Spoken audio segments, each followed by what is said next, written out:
गुरु सबको तहे दिल से प्रणाम है। मेरी प्रणाम को स्वीकार कीजिए। आज मैं कथा आप लोग को सुनाने जा रही हूँ, जो कथा नाग देवता से रिलेटिव है। अगर ये कथा आप लोग को अच्छा लगे तो आप लोग जरूर इसी भाव से सुनिएगा। तो कथा इस तरह से है। एक साहूकार थे। साहूकार के 7 बेटे थे। 7 बेटे थे तो साहूकार ने 7 बेटा का शादी किया और 7 बहू बहुत अच्छी तरह से बहन के रूप में अपना घर में रहती थी। बहुत आपस में सबके सब प्रेम करते थे, सब आपस में मिलजुल के रहते थे। तो सावन महीना में रक्षाबंधन का दिन आया तो सभी साहूकार के जो सभी बहू जो है सो अपने अपने मायके गई।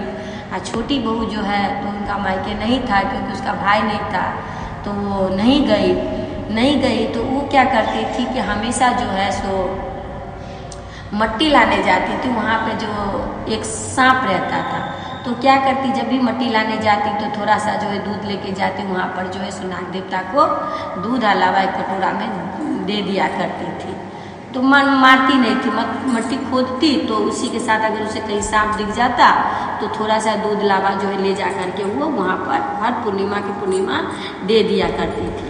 तो दे दिया करती थी तो बहुत दुखी थी। तो बोली कि मेरा तो कोई भी नहीं है। तो जा करके जब मट्टी लेने गई तो वहाँ पे खूब रोने लगी कि मेरे तो कोई भी नहीं है।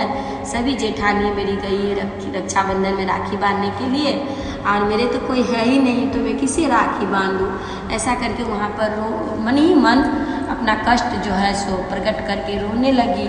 जब रोने लगी तो वहाँ पर उसे जहाँ पे मिट्टी लेती थी, जहाँ पे वो दूध लावा चढ़ाती थी, वहाँ से आवाज़ आई कि बहन तुम मत रो, हम तुम्हारे भाई हैं, तुम हमेशा मेरे को दूध लावा खिलाई हो और आज जो है सो हम राखी बंधवाएंगे तुमसे।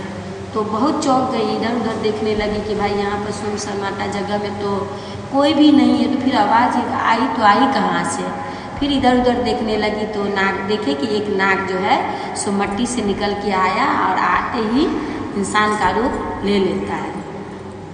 तो इंसान का रूप ले लेता है तो बोली बहन क्यों रोती हो, मेरे को राखी बांधो तुम, हम तुम्हारे भाई हैं।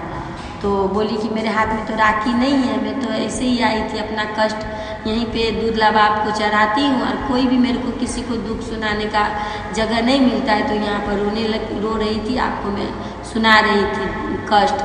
तो नाग देवता बोले कि कोई नहीं बहन, हम आपके घर चलेंगे, चलो आप।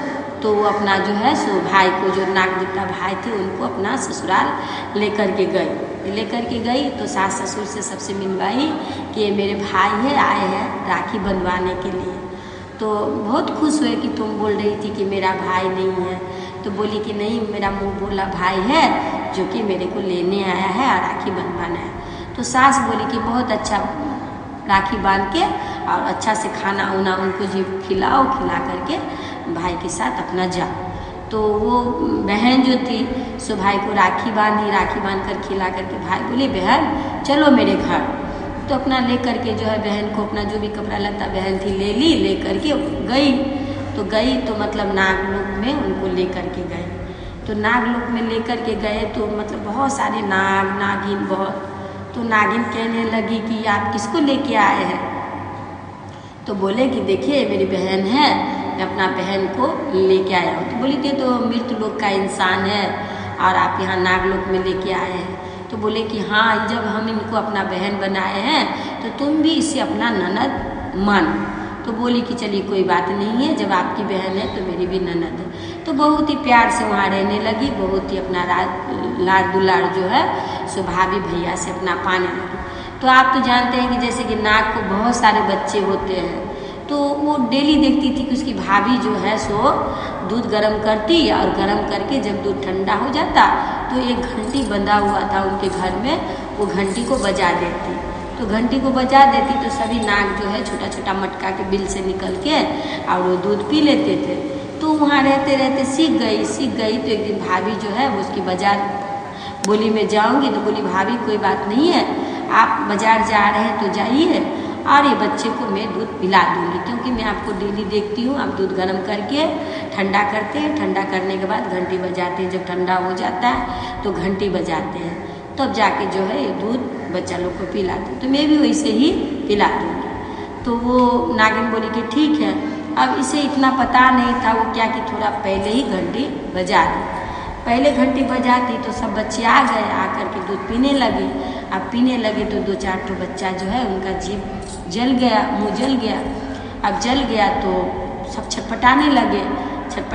तब तक में उसकी माँ आई तो देखी कि मतलब बच्चे सब छटपटा रहे हैं। तो देखिए, इंसान के साथ अगर हम लोग कोई थोड़ा सा ऊंच नीच कर दे, कुछ ऐसा बोल दे, तो इंसान तो दुश्मनी पर उतावल हो जाते हैं कि नहीं भाई इनसे हमको बदला लेना ही लेना। वो तो ठहरे सांप। इसीलिए कहा जाता है कि सांप को कितना भी दूध पिलाओगे तो हमेशा विष ही निकालेंगे, वो कभी अमृत नहीं छोड़ सकते हैं, वो विष ही उगलेंगे।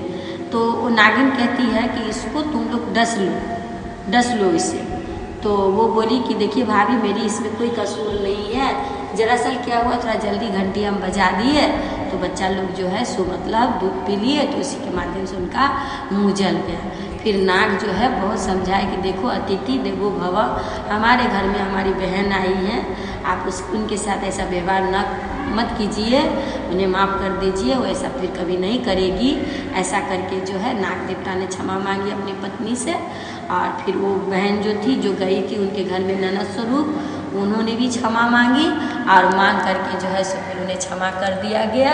और करके फिर वहाँ से बेचारी चली गई अपने घर को। अब बहुत सारे इतना सारा संपत्ति उन्हें दिया, इतना सारा संपत्ति दिया कि उतनी 6 जेठानियों की भी नहीं थी। तो वो बहुत सारे संपत्ति, सोना जेवर गहना भर के लेके गई। जब लेके गई ना तो वहाँ पर सबके सब बोले कि बाबा इतना सारा इनको गहना जेवर भैया भाभी ने तुम्हें दिए हैं, तो बोलती तो एक सोना का झाड़ू भी दे देते। तो फिर ऐसा हुआ उनका कृपा कि उनका भाई तो सब नाग देवता तो नाग लोग से सब देख रहे थे, सब समझ रहे थे। तो नाग देवता वहाँ पर प्रकट हुए और प्रकट होकर के एक सोना का झाड़ू भी उनको दिए।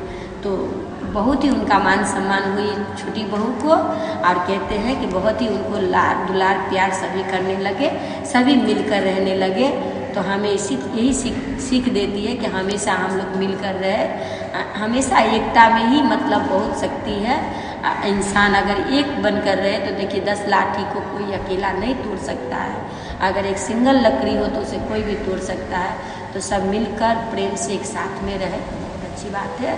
इसी के साथ मैं अपनी कथा यहीं पे विराम करती हूँ। अगर आप लोग को अच्छा लगा हो तो आप लोग कमेंट बॉक्स में लिखकर ज़रूर बताइएगा।